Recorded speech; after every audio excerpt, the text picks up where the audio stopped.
Mauritians cast ballots amidst wiretapping controversy as Jugnauth seeks re-election. Mauritius, the island nation celebrated as a bastion of democracy in Africa, is abuzz with electoral fervor as citizens prepare to vote in a crucial national election on Sunday.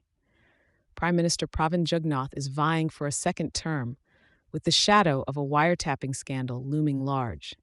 Positioned roughly 2,000 kilometers off Africa's southeastern coast, Mauritius is lionized for its robust democratic traditions and a flourishing economy.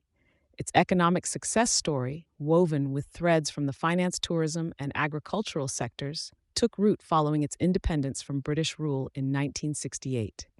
Since succeeding his father in 2017, Jugnauth, 62, has been at the helm, consolidating his administration's power in 2019 with a parliament majority secured by his center-left Militant Socialist Movement, MSM-led alliance. The MSM has orchestrated the government's direction since 2009, culminating in the formation of Jugnauth's five-party People's Alliance. The opposition, fronted by Navin Ramgoolam's Alliance for Change, poses a contentious challenge to Jugnauth's bid for continued leadership. The election will decide the allotment of 62 parliamentary seats, with a majority enabling the election of the Prime Minister. An additional 8 lawmakers will take their place in Parliament through the nominations of the Electoral Supervisory Council, ensuring representation extends across the board.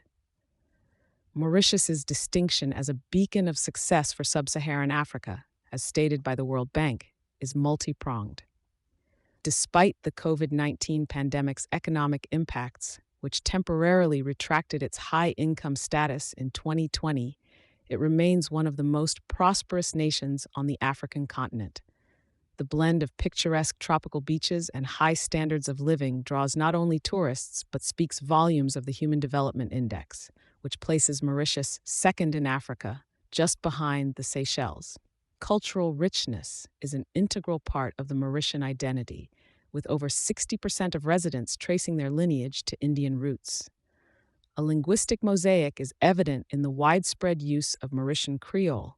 Interlacing French with English and other linguistic influences reflects the island's history and diversity. U.S. Congress-funded Africa Center for Strategic Studies highlights Mauritius's fusion of stability and strong governance, creating a conducive climate for financial investment. Positive outcomes are seen in the healthcare sector, educational expansions, and hefty leaps in per capita income over the last decade. In a significant geopolitical victory, Jugnauth's administration recently swayed the British government to cede sovereignty of the Chagos Islands, reinforcing Mauritius' long-standing territorial claim. However, a blanket ban on social media platforms 1 week before the elections, announced in response to the wiretapping scandal, stirred public dissent and raised eyebrows internationally.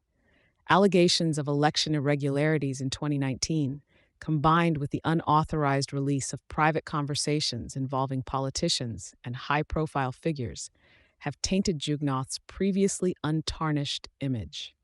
While the social media prohibition has since been lifted, concerns linger over government surveillance's potential involvement, prompting organizations like Reporters Without Borders to demand thorough investigations.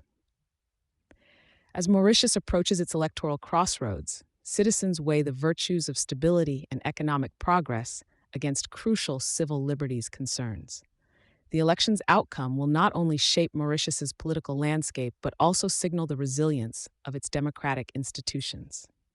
Thank you for choosing Satori News.